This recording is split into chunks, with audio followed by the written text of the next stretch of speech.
In the 1920s and 1930s, Paris was the center of design and fashion in the world.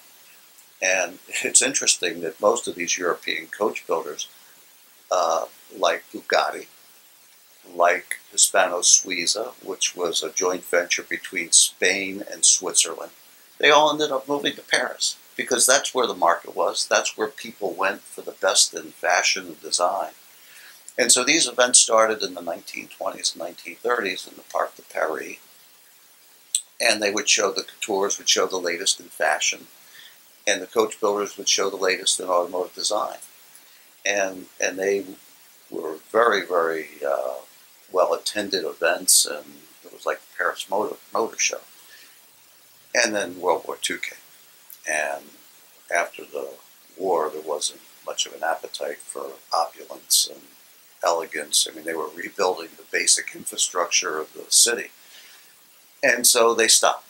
And in 1950, there were a few automotive enthusiasts out in Monterey, California, who got together and created the Pebble Beach Concours d'Elegance.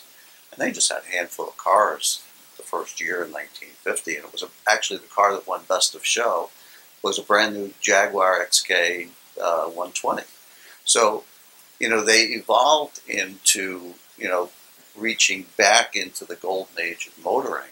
I love the cars. I mean, I love the cars, but there's a great joy and reward in bringing these collectors from all over.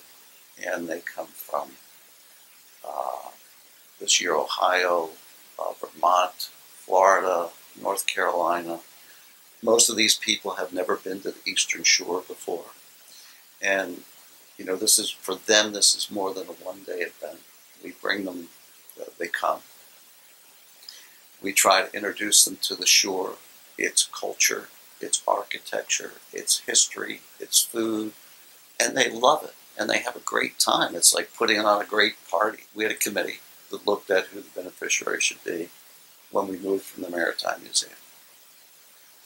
And it became clear that in this environment, this economic environment, that there were a lot of people who were needy and, more importantly, deserving for help.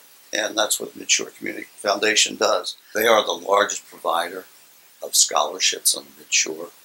There's a lot of young people who have achieved, have been successful and achieved good grades in high school but don't have the resources to go to college.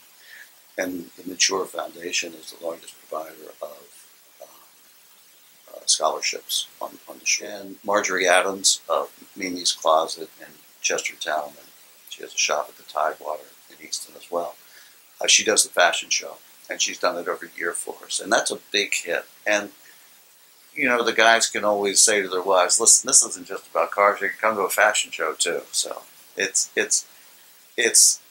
Eastern Shore elegance. It's very casual elegance. It's not as fancy schmancy as the events were in Paris, but it's the Eastern Shore version. It's casual, and you can get crab cakes and see fashion, and it's fun.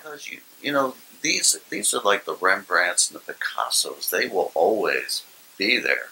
I mean, they're not going away, and that was the golden age. I think the technology today is terrific. I embrace it.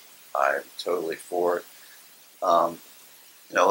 It's unfortunate that today we do have the safety regulation. Not unfortunate, we have safety regulations, but to achieve the CAFE gas mileage standards, you have to have certain drag coefficients, and cars have to be lighter, and they're not as performance oriented.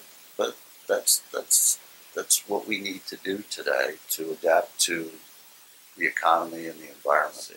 And even if you're not a car enthusiast, it's rolling sculpture. If you like art, you would love seeing these swoopy cars that were designed at a time when there were no restrictions of crash tests and